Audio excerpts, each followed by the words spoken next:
uyu munsi mimi Jyewe na wale bashehe wawili wakule nabo bashehe bari ababiri na yule shehe yule mzee wakule na musaza w'umushehe wa hariya na yule mwingine anaongoza msikiti wakule na ndio umusigiti ho hakurya hariya kusomea dua twagusomeye isengesho Arubadru tumeisoma Arubadru twayisoma Yasini tumeisoma Yasini twasoma ili ufe gupfe maana umekataa dini ya Mwenyezi Mungu kuko wanje dini y'Imana tuliposoma dusomye tukaona umekuja mwezi twabonye haje mu kwezi tulipoendelea dukomeje tukaona gusoma umekuja jua twabonye haje mu isi tulipoendelea tukaona nyota gusoma tubonye inyenyeri tukaogopa sana twatinya tulipoendelea kusoma tuliona msalaba mkubwa umekuja umusaraba munini na wewe ulikuwa chini ya msalaba umekufunika munsi y'umusaraba ugukingirije impande zose msalaba ulikuwa umekufunika wari ugukingirije impande msalaba umetuzuia kukuua msalaba tubujije kukwica huo msalaba ulioushika tuwa msalaba ushike mpaka siku ya mwisho msalaba afashe kugera kumeruka akasema msalaba atuwa msalaba umetuzuia kukuua mshikilie huyo Yesu usije ukamwacha akasema sasa ati noneho uende waambie wadogo wako ugende ubwira bari munawe na vijana wengine n'abandi basore utakaweza kuambia na wenyewe waje kwa Yesu bazaze kwa Yesu na mama yako umwambie na mama umubwire lakini usiseme nimekutuma ariko nuvuga ko ari bigutuma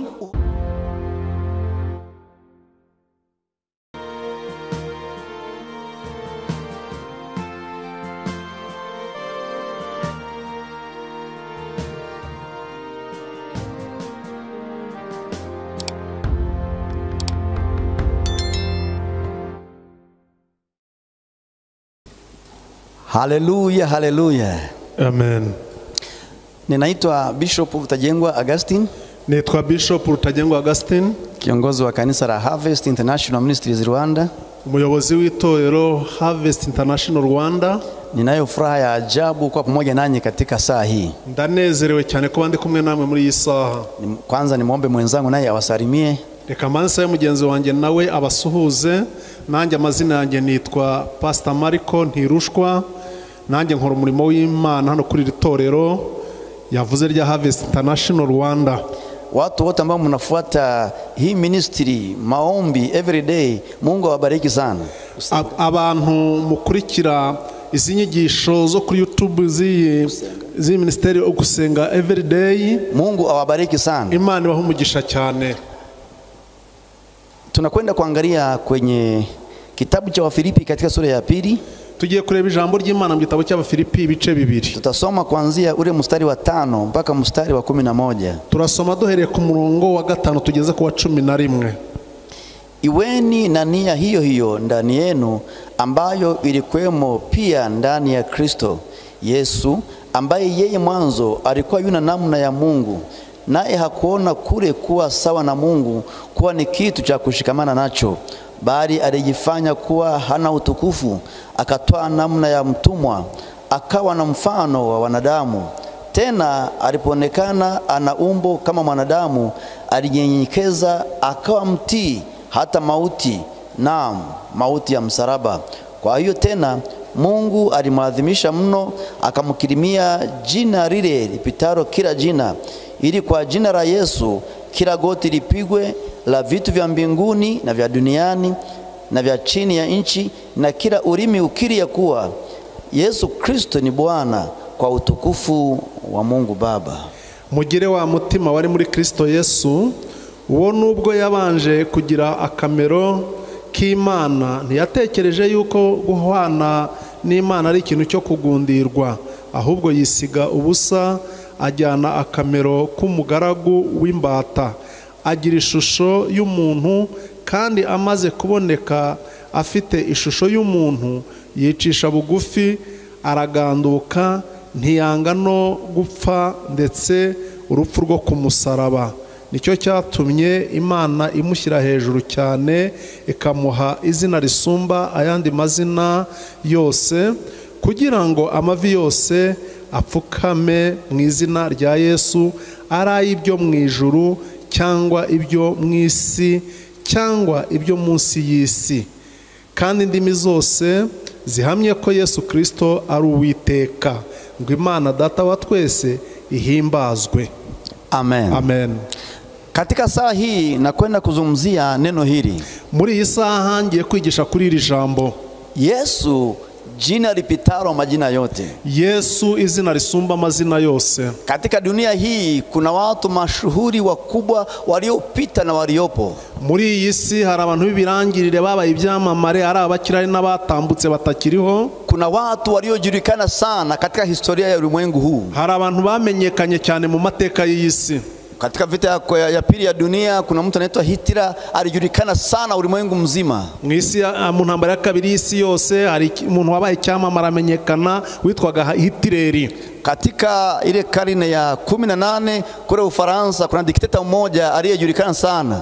Mu kinyejana cya 18 hari umunyagitugu rwose wari uzwi cyane uko Ufaransa, mu Bufaransa, aliyetaka kuteka Ulaya nzima iwe chini ya himaya yake. Yari yashatse kwigarurira Uburayi bwose ngo bube munsi y'ubutegetsi bwe. Uyo aliitwa Napoleon. Witwaga Napoleon. Watu wote walimuogopa. Abantu bose baramutinyaga. Wazungu kwa Afrika walimuogopa. Abazungu n'abirabura baramutinyaga. Lakini mwisho alikufa akasahauliwa. Ariko iherezo rye yarapfuye aribagirana. Katika Biblia kuna watu wengi ambao walionekana mitume na manabii ambao walikujulikana sana katika Biblia na katika ulimwengu wote wanafahamika. Muri Biblia hari abantu bamenyekanye cyane, abintumwa, abahanuzi bamenyekanye cyane ambao walifanya mambo ya ajabu yaliyotumiwa na Mungu. Bakoze ibitangaza bikomeye cyane bakoreshwa n'Imana. Lakini hakuna aliyekuwa na jina kuu kupita Yesu Kristo. Ariko muri abo bose nta wari ufite izina rikomeye risumbi rya Yesu. Kwenye kitabu cha Mwanzo tunaona mtu mmoja anaitwa Nuhu. Mu gitabo cy'Itangiriro tuhasanga umuntu umwe witwa Noa. Huyu Nuhu alikuwa mtu mashuhuri sana katika historia ya Biblia. Uyu Noa yari umuntu ukomeye cyane mu mateka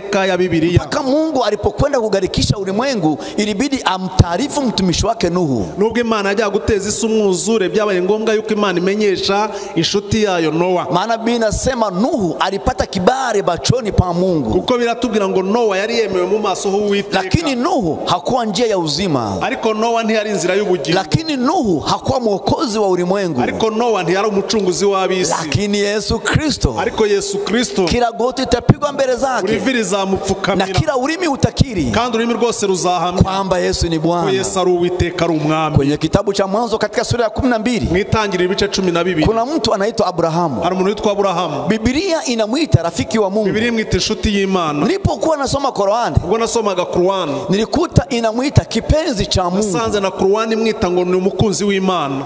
Dini ya Wayahudi inamwamini sana. Dini y'Abayuda nayo iramwemera cyane. Wakristo wanamwamini sana. Abakristo baramwemera cyane. Hata Waislamu wanamwamini sana. Abayisilamu baramwemera cyane. Alikuwa mtu mkubwa sana aliyefahamika sana. Yari umuntu ukomeye cyane kandi wari uzwi. Lakini Abrahamu hakuwa njia ya uzima. Ariko Abrahamu ntabwo yari inzira y'ubugingo. Na kwa jina la Abrahamu pepo hawezi kutoka ndani ya mtu. Kandi mu izina rya Abrahamu ntabwo daimoni ryava mu muntu. Na kwa jina la Abrahamu nguvu za giza haziwezi kumwacha mtu. Mu izina rya Abrahamu ntabwo imyuka mibi y'abadaimoni yava mu muntu. Na kwa jina la Abrahamu ulimwengu hawezi kuokoka. Kandi mu izina rya Abrahamu ntabwo isi yakizwa. Hao walikuwa ni watakatifu, waliponya roho zao wenyewe. Abo ni abatagatifu bakijije ubugingo bwabo bwabo. Lakini hawakuwa wokovu kwa ulimwengu. Ariko ntabwo baragakiza kabisi. Lakini Yesu Kristo. Ariko Yesu Kristo. Kila goti litapigwa mbele zake. Uriviri zamupfukamira imbere. Na kila ulimi utakiri. Kandi ururimi rwose ruzahamya kwamba Kristo ni Bwana. Ko Kristo ari umwami. Haleluya. Amina. Kwenye kitabu cha Kutoka. Gitabo cyo Kuva. Tunakuta mtu anaitwa Musa. Turasanga umuntu witwa Mose. Huyu ndiye aliyepokea amri 10 juu ya mlima wa Sinai. Uyu Mose niwe hawa amategeko 10 ku musozi wa Sinai. Huyu aitumiwa katika miujiza na ishara kwenye nchi ya Misri. Uyu yakoreshejwe ibimenyetso n'ibitangaza mu gihugu cya Egiputa. Huyu akitumiwa na Mungu aliwavusha Israeli juu ya bahari kwa miguu. Uyu yakoreshejwe n'Imana yambukije Abayisraeli inyanja itukura n'amaguru. Akapokea amri 10 juu ya mlima wa Sinai. Ahabwa amategeko 10 ku musozi wa Sinai. Tena Mungu akamshuhudia kwenye kitabu cha Hesabu sura ya 12. Kandi Imana iramuhamiriza mu gitabo cyo Kubara ibice 12. Kwanza mstari wa 3. Guhera ku murongo wa 3. Kwamba katika wanadamu wote ndio waumba. Aho haravuga ngo mu bantu bose Imana yaremye. Musa ni mnyenyekevu kupita wote. Ngo Mose yari umugwaneza n'umwitonzi kuruta bose. Lakini Musa ariko Mose alikwisha kufa tayari. Yarapfuye. Musa hakuwa wokovu wa ulimwengu. Mose ntabwo yaragakiza kabisa. Na kwa jina la Musa mgonjwa hawezi kupona. Kandi mu izina rya Mose nta murwayi wakira. Na kwa jina la Musa wagonjwa hawezi kupokea uponyaji. Kandi mu izina rya Mose nta barwayi bahabwa igitangaza cyo gukira. Na kwa jina la Musa wokovu hawezi kupatikana. Kandi mu izina rya Mose nta wakizwa. Hao wote walikuwa ni wanadamu. Abo bari abantu basanzwe. Walimtumikia Mungu kwa wakati wao. Bakoreye Imana mu gihe cyabo. Lakini hakuna aliyefanana na Yesu. Ariko nta wari umeze nka Yesu.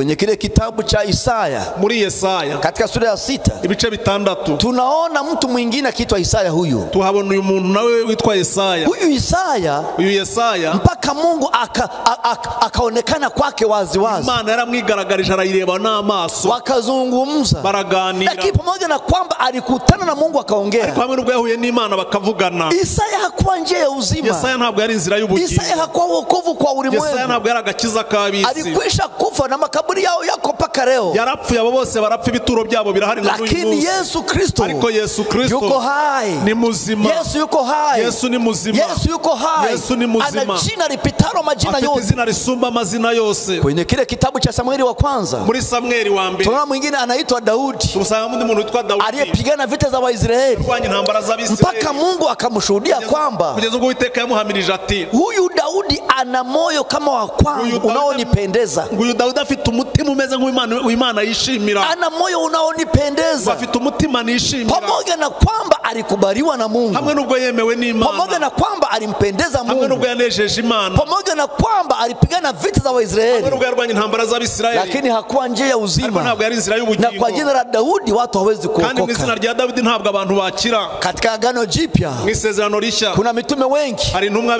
nyinshi waliotembea juu ya maji, abagenze hejuru y'amazi, waliofufua wafu, abazuye abapfuye, waliohubiri injili, bavuze ubutumwa, waliofungua makanisa, bakinguye amatorero. Lakini pamoja na yote waliyofanya, ariko hamwe n'ibyo byose bakoze, hakuwepo hata mmoja aliyekuwa njia ya uzima. nta n'umwe wari inzira y'ubugingo. Lakini Yesu Kristo, ariko Yesu Kristo, huyu ndiye njia ya uzima. Huyu ndiye nzira y'ubugingo. Huyu Yesu Kristo, kwa jina lake wagonjwa wanapona. Izina rya Yesu abarwayi barakira. Huyu Yesu Kristo, kwa jina lake matatizo yanaondoka. Izina rya Yesu ibibazo birakemuka. Huyu Yesu Kristo, kwa jina lake mapepo yanakimbia. Izina rya abadaimoni barahunga. Huyu Yesu Kristo, kwa jina lake tutapata uzima wa milele. Tuzabona ubugingo buhoraho. Huyu Yesu Kristo, ana nguvu mbinguni na duniani. Imbaraga mu ijuru no mu isi. Haleluya, amen, haleluya, amen. Kwenye kitabu cha Qur'an, mu gitabo cha Qur'an, mimi nimejifunza Biblia na Qur'an. Nize Biblia na Qur'an. Nilipokuwa nasoma Qur'an, ubwo nasomaga Qur'an, nilikuta mtume mmoja anaitwa Muhammad. Nasanze mwe ntumwe yitwa Muhammad. Kwenye Qur'an Biblia inasema unapomtaja huyo Muhammad, muri Qur'an haravuga ngo nuvuga iryo zina Muhammad, lazima uongezee sallallahu alayhi wa sallam. Ugomba kongera haya magambo avuga atyo, yana maana kwamba Mungu ampe baraka na amani. Ngo asobanuye ngo Imana imuha amahoro n'umugisha. Huyu Muhammad rero, walimwengu wengi wanamwamini, walio Waislamu. Afite abayoboke benshi b'Abayisilamu ku isi bamwemera, bamwizera. Alipoandika kile kitabu chake cha Qur'an, ubwo yandikaga Qur'an, alimsifia huyu Yesu Kristo, yavuze ibigwi n'ubushobozi bwa Yesu. Nisome maneno machache kwenye kitabu kile. Reka dusome amagambo make hano muri Qur'an. Kwenye Qur'an katika sura ya 43, muri Qur'an ibice 43, namusema huyu Yesu Kristo. Dore uko yavuze Yesu. Namusema huyu Yesu Kristo. Ndiho ndavuga uyu Yesu. Katika mstari wake wa 61, murongo wa 61, Qur'an 43:61, Qur'an ibice 43 murongo wa 61, alisema maneno haya. Yaravuze ati, na kwa kweli yeye nabii Isa, ngo nukuri uyu muhanuzi Yesu ni alama ya kiyama kwa kinatukaribia, ngo ni ikimenyetso cy'imperuka kwitwegereje. Msikifanyie shaka, nimuzamugiraho kumushidikanyaho, nimumukurikire. Hii ndiyo njia iliyonyoka, uwo niwe nzira igororotse. Wala asikuzuieni shetani, kandi Satani ntazakubuze. bila shaka kwenu ni adui yenu aliye dhahiri. Kandi Satani n'umwanzi wanyu ugaragara. Shetani asiwazuie kumwamini huyu Yesu. Satani ntazababuze kwizera uyu Yesu. Hata huyu ambaye anaongoza watu wasiomtii Yesu, huyu anayewaongoza watu wasiomtii Yesu, uyu nguyu uyobora abantu batumvira Yesu, anasema huyu ndiye njia iliyonyoka. Aravuga ngo Yesu niwe nzira igororotse. Shetani asiwazuie kumwamini. Satani ntazabateze kutamwizera. Maana shetani ni adui yenu aliye dhahiri. Uko Satani n'umwanzi wanyu ugaragara. Kwenye kile kitabu cha kwa sura 3 ya Qur'an, ibice 3 bya Qur'an. Kwa naofahamu Qur'an inaitwa surati Al-Imran. Abazi Qur'an icyo gice cyitwa surati Al-Imran, mstari wa 45, murongo wa 45. Sikia inavyosema. Umvuko Qur'an ivuga, kumbukeni waliposema malaika, ngwibuka yewe maribwa abamarayika bavugaga, ewe ewe Mariamu, ngo yewe Mariya, Mwenyezi Mungu anakupa habari njema Imana ikuzaniye inkuru nziza ya kumzaa mtoto bila ya mume, kugiye kuzabyara umwana utabonanye bali n'umugabo, kwa kutamkwa tu neno likatokea kwake, kubw'ijambo bivuze bizaba bityo, na kukwambia zaa ukazaa pasipo kuingiliwa, kandi ngo arakubwira ngo byara ubyara utabyamanye n'umugabo. jina lake ni Masihi Isa, ngo izina rye zitwa Mesiya Yesu, mwana wa Mariamu, mwene Mariya, mwenye heshima ngo ufite icyubahiro katika dunia hano mwisi na ahera no mwijuru. Oh, haleluya. Anasema huyu Yesu, nguyu Yesu mwana wa Mariamu, mwene Mariya, anazo heshima zote, ngo afite icyubahiro cyose hapa duniani hano mwisi na mbinguni no mwijuru. Oh, haleluya. Manabii wote walikufa, bose barapfuye, manabii wote walikufa, abahanuzi bose barapfuye, mitume wote walikufa, intumwa zose zarapfuye, lakini Yesu Kristo, Yesu Kristo yuko hai, ni muzima. Yesu Kristo yuko hai, Yesu Kristo ni muzima. Yeye alipokufa pale msalabani, Yesu ubwo yapfaga ku musaraba, nguvu za mauti hazikuweza kumshika, imbaraga z'urupfu ntabwo zamuheranye, nguvu za mauti hazikuweza kumshika, imbaraga z'urupfu ntizamuheranye. Siku ya tatu akafufuka, umunsi wa gatatu yarazutse, siku ya tatu akafufuka, umunsi wa gatatu arazuka, akasema maneno haya, avuga ya magambo kwenye kile kitabu cha Ufunuo katika sura ya kwanza, mu byahishuwe igice cya mbere, ule mstari wa 18 na 19, murongo wa 18 na 19, akasema tazama nilikuwa nimekufa, Yesu aravuga ngo dore nari narapfuye, sasa niko hai milele na milele, none ndi muzima iteka ryose, ninazo funguo za mauti na kuzimu, imfunguzo z'urupfu ni kuzimu. Tazama nilikuwa nimekufa, dore nari narapfuye, sasa niko hai milele na milele, none ndi muzima iteka ryose, nina funguo za mauti na kuzimu, imfunguzo z'urupfu na kuzimu. Haleluya. Manabii walikufa, abahanuzi barapfuye, mitume walikufa, intumwa zarapfuye, mpaka leo makaburi yao yapo, n'ibituro byabo biracyahari, lakini Yesu yuko hai, ariko Yesu ni muzima, Yesu yuko hai, Yesu ni muzima, Yesu yuko hai, Yesu ni muzima. Ndio maana tukimwita anaitika, ndio maana tumuhamagaye yitaba, tukiwa katika shida anakuja, iyo turi mu bibazo tukamutabaza araza. Hao manabii wengi ukienda watakuonyesha makaburi yao, abahanuzi bose ugiye bakwereka ibituro byabo, ukienda sehemu inaitwa Makipera, ugiye ahitwa Makipera, watakuonyesha kaburi la Abrahamu, bazakwereka imva ya Abrahamu, baba wa imani, sogokuru wo kwizera. Ukienda Yerusalemu, nugiye Yerusalemu, sehemu inaitwa Sayuni, ahitwa Zion, Sayuni, watakuonyesha kaburi la Daudi, bazakwereka imva ya Daudi. Ukienda kule Madina, ugiye Madina, watakuonyesha kaburi la Muhammad, bazakwereka imva ya Muhammad. Hayo yote makaburi yamejaa mifupa ya hao watakatifu waliokufa zamani, izo mva zose zuzuyemo ayo magufa yabo batagatifu bapfuye kera. Lakini Yerusalemu, ariko Yerusalemu, chini ya kilima kidogo kinaitwa Golgotha, munsi y'umusozi mugufi witwa Golgotha, kuna kaburi lingine la ajabu, hari indi mva itangaje. Lile kaburi limechimbwa kama mengine, iyo mva yaracukuwe nk'uko izindi zicukurwa, lakini mure ndani ya ile kaburi, ariko muri iyo mva hakuna mifupa, nta magufa arimo, hakuna mtu ndani yake, nta murambo uri muri iyo mva, kwa sababu aliyekuwa mure ndani, kuko ari muri iyo mva ni Yesu Kristo. Ni Yesu Kristo alishinda kifo na mauti, yanesheje urupfu na kuzimu. Yeye alipokufa, wapfuye, nguvu za mauti hazikuweza kumshika, imbaraga z'urupfu ntabwo zamuheranye. Siku ya tatu akafufuka, munsi wa gatatu yarazutse, yuko hai, ni muzima, yuko hai, ni muzima, Yesu yuko hai, Yesu ni muzima. Ndio maana ana uweza wote mbinguni na duniani, ndio maana afite ubasha bwose mwisi no mwijuru, ameshinda kifo na mauti, yanesheje urupfu ni kuzimu, ameshinda shetani na nguvu za giza zote, yanesheje satani n'abadayimoni. Ndio maana sisi wanaomfuata, ndio maana twebwe abamukurikiye, hatuogopeshi wala kuyumbishwa, ntabwo dutinya nta cyatunyeganyeza, maana tumelishika lile jina linalopita majina yote, kuko dufite izina risumba amazina yose. Yule tuliyemjua ndiye mwenye nguvu zote na uweza wote, uyu twamenye ni ufite imbaraga zose n'ububasha bwose, anatawala mbingu na nchi, arategeka isi n'ijuru, nchi ziko chini ya uweza wake, isi n'ijuru ni munsi y'ububasha bwe, mbingu ziko kwenye uweza wake, ijuru ni munsi y'ububasha bwe, ni mtawala wa mbingu na nchi, ni utegeka isi n'ijuru, yeye ni mwana wa Mungu, we ni umwana w'Imana, ana uweza wote na mamlaka yote, afite ububasha bwose n'ubutware bwose. Ndio maana ukisema jina la Yesu, niyo mpamvu uvuze izina rya Yesu, wenye dhambi wanaokoka, abanyabyaha barakizwa. Ukisema jina la Yesu, izina rya Yesu, viwete wanatembea, ibirema birahaguruka bikagenda. Ukisema jina la Yesu, viziwi wanasikia, abapfuye amatwi barumva. Ukisema jina la Yesu, masasa wanazaa, ingumba zirabyara. Ukisema jina la Yesu, mapepo yanakimbia. Ukisema jina la Yesu, nguvu ya ajabu inashuka, kwa sababu ni jina linalopita majina yote. Kwa jina la Yesu, kila goti litapigwa na kila ulimi utakiri kwamba Yesu ni Bwana. Oh, haleluya, haleluya, Yesu ni Bwana. Yesu ni umwami. Yesu ni Bwana. Yesu ni umwami. Yesu ni Bwana. Yesu ni umwami. Kama angekufa nguvu za mauti zikamkamata, iyaza gupfa imbaraga z'urupfu zikamuherana, tusingemuita Bwana wetu, ntabwo twakamwisa umwami wacu, tusingemuriria, ntabwo twakamuririye, tusingeriitia jina ntabwo lake, twagatabaje izina rye, tusingemfuata, ntabwo twakamukurikiye. maana hatuwezi kufuata mtu aliyekufa na nguvu za mauti zikamkamata, kuko ntabwo twari kujya dukurikira umuntu wapfuye agaheranwa n'urupfu. lakini Yesu yuko hai. Ariko Yesu ni muzima. Mpaka leo tunapoomba na tujibu, uyu munsi iyo dusenze aradusubiza, tunapomuita anaitika, iyo tumuhamagaye aratwitaba, tukiwa katika shida anatembea nasi, iyo turi mu bibazo agendana nawe. aliwaambia wanafunzi wake, yabwiye abigishwa be, nitakuwa pamoja nanyi ngo nzabana namwe mpaka ukamilifu wa dahari. kugeza ku iherezo ry'isi. Maana yake alijua kwamba ataendelea kuwepo na yupo, hakuna kitakachomuondoa. Kuko yababwiye ibyo ahamya yuko azakomeza kuba hatazagira iherezo. Akawaambia nitakuwa pamoja nanyi, arababwira ngo nzabana namwe mpaka ukamilifu wa dahari, kugera ku iherezo ry'isi. Oh, haleluya. Kumjua Yesu, kumenya Yesu ni furaha ya ajabu. umunezero utangaje. Kumjua Yesu, kumenya Yesu ni baraka za ajabu. Kutembea na Yesu, kugendana na Yesu, unapata nguvu za ajabu.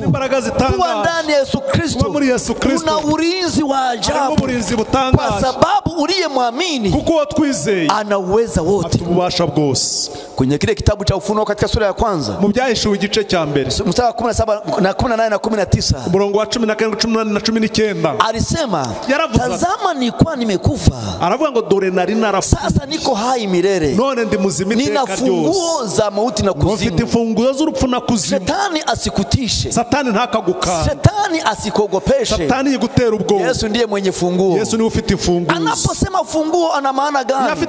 yavuze imfunguzo abasobanura iki? Uwezo wa kuzimu ninao mimi. Abasobanura ngo ububasha bw'ikuzimu mbufite. Uwezo wa kifo ninao mimi. Ububasha bw'urupfu ni ubufite. Uwezo wote umo ndani yangu. Ububasha bwose ni ubufite. Uwezo wote umo ndani ya Yesu Kristo. Ububasha bwose buri muri Yesu Kristo. Usiogopeshwe na jambo lolote hapa duniani. Witinyishwa n'icyo ari cyo cyose hano mu isi. Maana Yesu anaweza juu ya kifo na mauti. Kuko Yesu afite ububasha hejuru y'imbaraga z'urupfu na kuzimu. Na ukiwa ndani Yesu Kristo, kandi iyo turi muri Yesu Kristo, hakuna kitakacho tutetemesha, nta cyaduterwa ngo kiduhindisha umushyitsi. Kulikuwa na kijana mmoja pale Tanga, Tanzania. Hari umusore umwe hariya muri Tanga, Tanzania. Tanga ni mji mmoja ambao uko kaskazini mwa Dar es Salaam. Tanga ni umujyi umwe uri mu majyaruguru ya Tanzania, Dar es Salaam. ya Dar es Salaam. Huo mji umejawa na Waislamu wengi. Uwo mujyi rero utuwe n'Abasilamu benshi. Siku moja kijana mmoja alifika pale akiwa anatoka shuleni.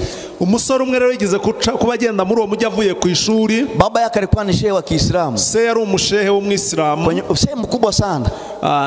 Shehe mkubwa sana. Yari shehe ukomeye cyane. Basi kijana alikuwa ni kijana wa shehe. Umuhungu yari umwana wa shehe. Akapita pale walikuwa na hubiri injili. Yaciye nyine muri icyo giterane kivuga butumwa babwiriza ubutumwa bwiza. Akakuta mhubiri amechemuka anamusema Yesu sawa sawa. Asanga umubwiriza butumwa yuzuye imbaraga z'Imana yaravuga Yesu neza. Alipokuwa pale araho akasikia injili, yumva ubutumwa ambao hajawahi kusikia. Ubutumwa atarigera yumva. Akasikia ukuu wa Yesu. Ayumva gukomera kwa Yesu. Akasikia nguvu za Yesu. Yumva imbaraga za Yesu. Akasikia uweza wake. Yumva ubasha bwa Yesu. Waliposema anayetaka kuokoka, babajije ngo ushaka gukiza, na yeye akanyosha mkono akaja mbele. Na warambura ukuboko araza. Akaja mbele. Azi mbere. Ili wamuombe na yeye aokoke. Kugira ngo bamusengere na wakizwe. Wakamuombea. Baramusengera. Akarudi nyumbani na furaha ameokoka. Asubira iwabo mu rugo yanezerewe yamaze gukiza. Sasa kufika nyumbani, ageze mu rugo akaanza kumsimulia baba yake. Atangira kubwira se. Akasema, baba, aravuga turabizi papa, leo nimekuta mhubiri wa Kikristo yuko anahubiri. Ati uyu munsi nasanze umubwiriza butumwa wo mu Kristo yabwiriza. Nikakuta mapepo yanatoka ndani ya watu. Sanga abadaimoni bava mu bantu. Nikakuta watu wako wanaokoka. Sanga abantu baro barakizwa cyane. Kulikuwa mambo makubwa sana. Ati hakoretse ibitangaza bikomeye. Nami nimempa Yesu maisha yangu. Nanjye nakire Yesu namuhaye ubugingo bwanjye. Baba yake akasema, Saramubaza ati wagize ibiki? Mfanya nini? Wakoze iki? Akasema nimempa Yesu maisha yangu. Aravuga ati nakire Yesu namuhaye ubugingo bwanjye. Umempa Yesu nini? Aravuga ngo Yesu wabigenje ute? Subiramo simbyumva neza. Umefanya nini kwa Yesu? Ngo wabigenje ute kwa Yesu? Umempa wagize maisha yako, wamuhaye ubugingo bwawe. Hivi akili nafanya kazi? Atari kurumva ubwenge bwawe buri ku murongo bukora neza. Hivi unajua kama mimi ni shehe? Atubwira ibyo uzi ko ari shehe. Unajua kama sisi hatukubali mambo ya Yesu na wokovu. Aturabizi ko mu myizerere yacu tutemera ibintu bya Yesu n'agakiza. Unajua hii ni nyumba ya Uislamu. Atuzi ko ari urugo rw'Abayisilamu. Unaleta mambo ya kipumbavu ya Yesu hapa. Aturazana ibyo bigambo bipfuye by'ubugoryi byo kuvuga Yesu hano. Akamwambia naona akili yako haiko kwenye mstari. Ati naona ubwenge bwawe butari ku murongo neza. Nakupa siku 2. Nguhaye iminsi 2. Mambo ya kipumbavu uyasahau kabisa. Ati ibyo bintu bipfuye by'ubupfu bwawe ujyane hirya. Baada ya siku 2. Ati nacha iminsi 2. Ukirudi hapa na mambo ya kipumbavu kama hayo. Nugaruka umbwira ibintu by'ubugoryi nk'ibyo. Utaniona. Uzambona.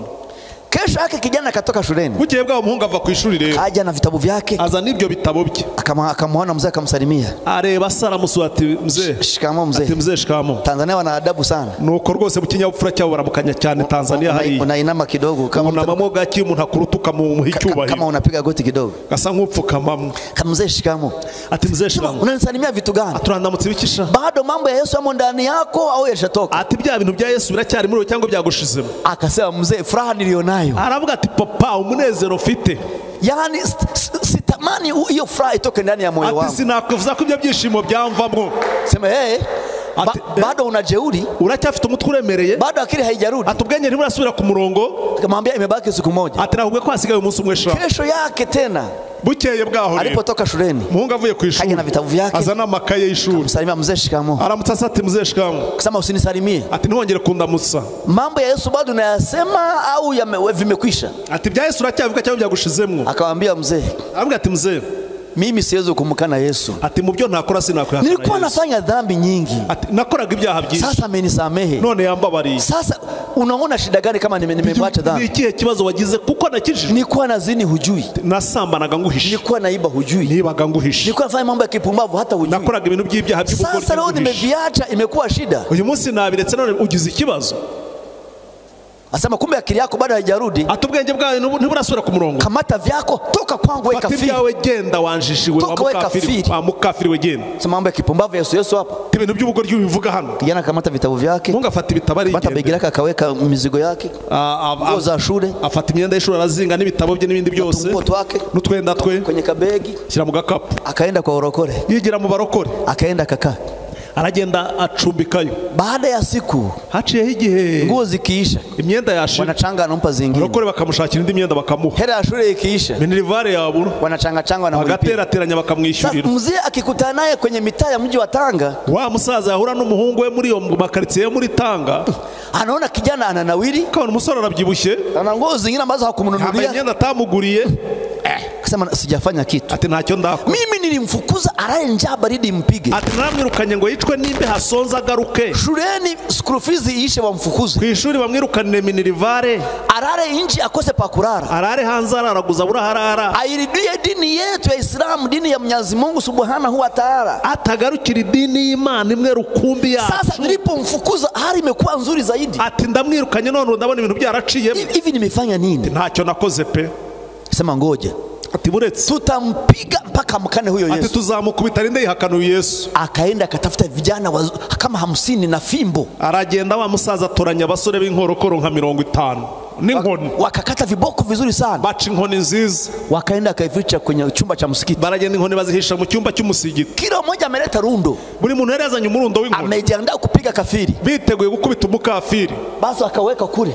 Inkoni bazihisha inyuma hari. Mzee akaenda akamtafuta akamuona. Wa musaza aragenda higa umuhungu waza guhura nawe. Akasema mwanangu. Aramubwira n'uburyarya ati mwana wanjye. Siku nyingi sikuoni. Ati gihe kinini rwose nakubona. Unajua nilifanya vibaya kufuza nyumbani. Aturabizi ko nicuje impamvu nirukanye umwana wanjye. Kwani kumpokea Yesu ni dhambi? Se kwakira Yesu ubundi ni icyaha. Si mtu tu anajiamulia anavyotaka kuamini. Ati umuntu akwiriye kwizera akigira mu idini ashaka. Lakini atariko unaonaje uje msikitini utufundishe neno? Wewe urutuje ukabwiriza no ku musigiti wacu natwe tukumva ibyo bintu neza. Akasema nije lini? Ati zaze ryari? Akasema mpaka hata leo kuna vijana wengi kama 50 msikitini. Ati none hamasize nk'abasore nka 50 wazo ukababwiriza. Unaweza kaenda ukafundisha neno la Mungu. Genda ubigisha ijambo ry'Imana. Sema kumbe. Ati nibyo. Akasema ngoja niete Biblia. Atekazana Biblia. Kaenda kaita Biblia. Azana Biblia. Akaja nayo. Araza. Akaenda na mzee. Ajana nasi. Kufika msikitini. Ageze ku musigiti. Walikuta vijana kama 50 wamekaa. Sanga abasore nka 50 baricaye. Mzee akawaambia haya anza kuambia neno la Mungu. ati ngaho babwirize sha. Akasema haleluya. Umuhungu ati haleluya. Yesu ni Bwana. Yesu ni umwami. Yesu ni mwokozi. Yesu ni umucunguzi. Alikufa kwa ajili yenu. Yapfiriye ibyaha byanyu. Alikufa mwache dhambi zenu. Kugira ngo mureke ibyaha byanyu. Alitoa maisha yake. Yatanze ubugingo bwe. Akafa pale msalabani. Apfa ku musaraba. Kwa ajili ya maisha yenu. Kugira ngo mukizwe. Ninyi Waislamu. Muri mkataa Yesu miaka mingi. Lakini leo ni wakati wenu wa kuokoka. Mpe maisha yenu muokoke. Yesu ubugingo bwanyu mukizwe. Maana Yesu ndiye njia na kweli na uzima. Hamutaingia mbinguni bila kupitia kwa Yesu. Mzee akasimama. Sara haguruka. Akakuna kichwa. Ashima mu mutwe. Akasema simama. Ati bureke aho sha. Hayo maneno ya kipumbavu ya Yesu nayo yasema. Ata ayo magambo apfuye Yesu. Leo uko tayari kuyaacha hapa? Uyu munsi witeguye kubisiga aha? Kijana akamwambia hivi, mzee wewe unaona mimi ni mjinga kumkana Yesu msikitini? Wa musora abwira Sata ariko urabona ndinjije yo kuza kwihakanira Yesu ku musigiti. Akasema ndivyo ninavyonijibu. Ati nuko nshubije sha. Akamwambia wale vijana. Abwira aba basora. Sasa nyewe vijana. Mwa basore. Huyu ni mwanangu. Uyu ni umwana wanjye. Mimi ndiye shehe wa msikiti huu. Ni shehe w'uyu musigiti. Kuliko kuishi na huyu kafiri. Ataho kugira ngo mbane n'uyu mukafiri. Afaya niishi na kaburi lake. Ati kiruta nuko nabana n'imva ye yapfuye. Kama sipomkana Yesu. Ati natayakana Yesu uyu munsi. Nimuona amekufa. Biruta ko nabona yapfuye. Mlete fimbo mpige. Ati muzane za nkoni mumukubite. Mpaka mkane Yesu. Yihakane Yesu. Asipomkana akitaka afe. Natamwihakana nashaka yipfire. Afaya niishi na kaburi lake. Ati cyaruta nuko nabana n'imva ye. Kuliko kuishi na kafiri huyu. Kuruta kubana n'umukafiri. Wote wakakimbilia fimbo walikuwa wamezificha. Bose biruka bajya kuzana inkono aho bazihisha. Maana amefurahia kupiga. Ko bari bishimiye gukubita. Wakaenda kuleta viboko. Bajya kuzana inkono. Walipoleta viboko, walipokwenda kuleta viboko. Bagiye kuzana inkono aho bazihishe. Yule kijana akachomoka. Wa musore yabacomotsemwo. Akakimbia. Ariruka. Anateremuka wanashuka. Yamanukaga. Wanapanda yamateremuka. Yaramanukaga gatera bo batangiye kumanuka. Anashuka mlima wao wanapanda. Yamanuka umusozi bakabatangiye kuwutera. Akawa amewaacha. Arabasika. Muzee akasema astaghfirullah. Sara arahira muri yo ndahiro yabati ibi ntibishoboka. Hii haiwezekani. Ibi ntibishoboka. Vitabu vya kusoma. Baragiye bashaka ibitabo bajya basoma. Kuna kitabu kimoja kinaitwa Rubadu. Hari igitabo kimwe kitwa Rubadu. Kingine kinaitwa Yasini. Kile kitwa Yasini. Akaita washehe wenzake. Ahamagara bashehe bagenzi be. Bane. Akasema mwanangu ameikana dini ya Mwenyezi Mungu Subhanahu wa Ta'ala. Abwira abo bashehe atuye umwana wanjye yihakanye Imana imwe rukumbi, dini Imana imwe rukumbi. Lazima tumusomee dua afi. Atagomba gusomerwa amasengesho yacu agapfa. Wanasomaga zile dua.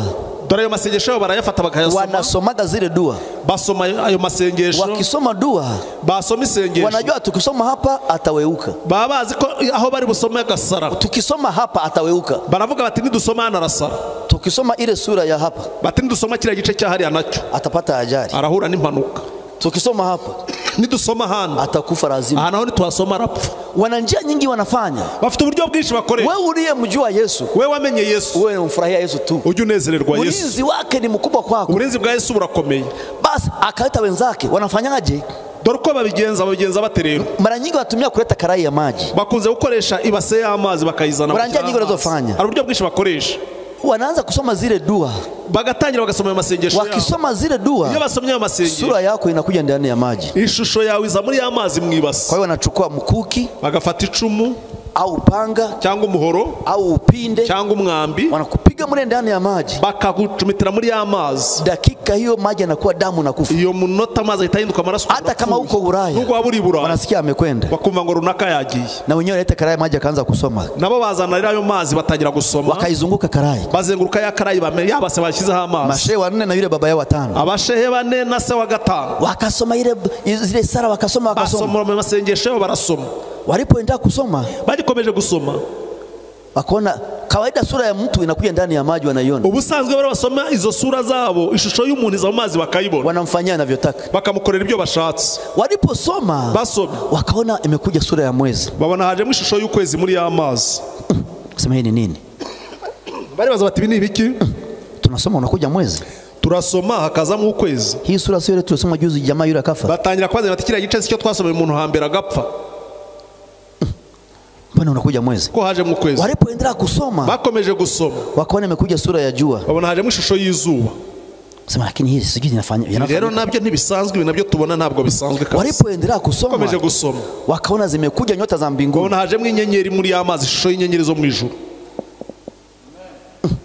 Walipoendelea kusoma, bakomeje gusoma, wakaona umekuja msalaba mkubwa. babona haje umusaraba munini wishushanyije muri ya Na yule mazi. kijana alikuwa nyuma ya msalaba. Wa musore nawe yariryamye munsi y'umusaraba. Walitafuta jinsi ya kumchoma. Bagashaka uburyo bacumita mu icumu ngo apfe. Msalaba ulikuwa ni mkubwa, umemfunika. Umusaraba ari munini umukingirije impande zose. Wakajaribu kila njia. Barashaka aho bacisha ngo bamwice. Kupiga upinde. Bagerageza kurasa mu imyambi bagasanga umusaraba ni munini cyane urakingirije impande zose. Walipoendelea kusoma dua, bakomeje gusoma amasengesho, wakaona maji yamebadilika kuwa damu. babona ya mazi ahindutse amaraso. Walipoendelea kusoma, bakomeje gusoma, maji yakawa maji, amazi arongera aba amazi. Wakasoma, barasoma, maji yakawa amazi n'amazi. Wakasoma, barasoma, maji yakawa maji. Baburi kintu babona amazi n'amazi. Sasa mnajua, bati murabizi, tuondoke hapa, tuva aha. Huu msalaba mliouona, ati uyu musaraba mwabonye ni Mungu wa Kristo, ati ni Imana y'abakristo. Huyu anaweza katuangamiza hapa, ati yadutsinda aha rero, tuondoke, twigendere. Huyu ni Mungu wa Kristo, ati ni Imana y'abakristo. Halafu kuna lugha zingine huwa wanaongea wale wa Kristo, ati n'izindi ndimi bajya bavuga numva bavuga zidasobanutse. Nafikiri ni lugha za Mungu wao. Ati ni ndimi z'Imana yao. Kumbe tunaponena kwa lugha, iyo twivugira mu ndimi rero, tunampiga shetani chenga. Satani tuba twamucenga. Hajui tunazungumza mambo gani. Abazi ibyo tuvuga. Tuko tunazungumza na Mungu wetu. Twivugirana n'Imana yacu. Wakazoa vitabu vyao wakaondoka. Bayora ibitabo byabo bakizwa n'amaguru. Walipokwenda, bagiye, mzee akamtafuta kijana wake. Wa mugabo ajya guhiga umuhungu. Sasa mwanangu, aravuga ati mwana wanjye rero, leo uyu munsi mimi Jyewe na wale bashehe wawili wakule, na bashehe bari babiri, na yule shehe yule mzee wakule, na musaza w'umushehe wa hariya, na yule mwingine anaongoza msikiti wakule, na ndio umusigiti wa hakurya hariya. Kusomea dua, Twagusomeye isengesho, Arubaduru tumeisoma, Arubaduru twayisoma, Yasini tumeisoma, Yasini twasoma, ili ufe, maana umekataa dini ya Mwenyezi Mungu. Kuko wanje dini y'Imana. Tuliposoma, dusomye, tukaona umekuja mwezi, twabonye haje mu kwezi. Tulipoendelea, dukomeje gusoma, tukaona umekuja jua, twabonye haje mu isi. Tulipoendelea tukaona nyota, tukaogopa sana. Tulipoendelea kusoma, tuliona msalaba mkubwa umekuja. Na wewe ulikuwa chini ya msalaba, msalaba ulikuwa umekufunika. Msalaba umetuzuia kukuua. Huo msalaba ulioushika, ushike mpaka siku ya mwisho. Haleluya! Akasema msalaba umetuzuia kukuua, mshikilie huyo Yesu, usije ukamwacha. Akasema sasa, ati noneho uende waambie wadogo wako, ugende ubwira barumuna wewe, na vijana wengine n'abandi basore utakaweza kuambia, na wenyewe waje kwa Yesu, bazaze kwa Yesu, na mama yako mwambie, na mama umubwire, lakini usiseme nimekutuma, ariko nuvuga ko ari gihe bigutuma. Wote urete kwa Yesu, mwibanga ubajyane nabo. Mimi ni shesi taokoka, ati ni shesi nakizwa, lakini ndio yaona, ariko ibyo nabonye, kila mtakaye kutana uwo muzahura wese mwambie habari za Yesu, ubwire ibya Yesu, na yeye aokoke, bakizwe. Haleluya, amen. Yesu ana uwezo, Yesu afite ububasha, ni jina lipitalo majina yote, jina lenye nguvu, jina lenye mamlaka, jina lenye uwezo, jina lenye ushindi. Waliorikimbilia wanakuwa salama.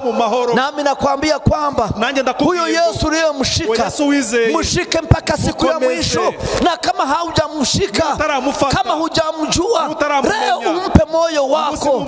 Kila goti itapigwa mbele zake, na kila ulimi utakiri kwamba Yesu ni Bwana, kwa utukufu wa Mungu Baba. Na malizia nikikwambia kwamba leo hii ujue kwamba Yesu anapita mitume, Yesu anapita manabii, Yesu ni juu ya malaika, ana uwezo wote mbinguni na duniani. Umshike mpaka siku ya mwisho. Katika shida atakusaidia, katika matatizo atakuwa pamoja nawe, kwenye mashambulizi atakukinga awe ngome yako, atakuongoza mpaka siku ya mwisho. Utakapofika mbinguni, mukamate mpaka siku ya mwisho, usije ukamwacha. Na malizani kuambia kwamba Yesu Kristo ni jina lipitalo majina yote, mshike mpaka siku ya mwisho. Hatutangazi jina la Musa, hatutangazi Abrahamu na hatutangazi Petro na Yohana, hatutangazi Muhamadi, tunalitangaza jina la Yesu, ambalo kila goti itapigwa mbele zake, na kila ulimi utakiri kwamba Yesu ni Bwana. Mungu awabariki sana, Mungu awatie nguvu, na wajalie kumshika huyu Yesu, abashoboreshe kufata uyu Yesu mpaka siku ya mwisho.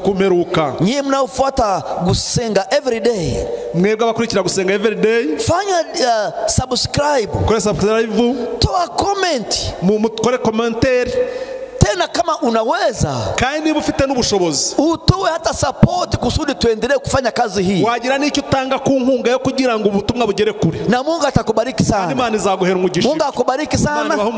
Jina langu ni Agustin Rutagerwa. Namba zangu ni hizi. Nomero zangu za telefoni ni 0788 0788 49 14 77. Nitarudia 0788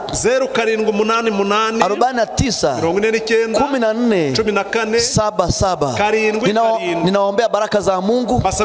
Mungu awabariki sana. Hebu tuombe. Mungu wetu, Mungu mwenye uwezo na mamlaka, tunakushukuru maana ulitupa Yesu, jina ipitalo majina yote, ili atufie pale msalabani, awe kinga yetu, awe mwokozi wetu, awe kimbilio na nguvu zetu. Tunakushukuru Mungu wa mbinguni.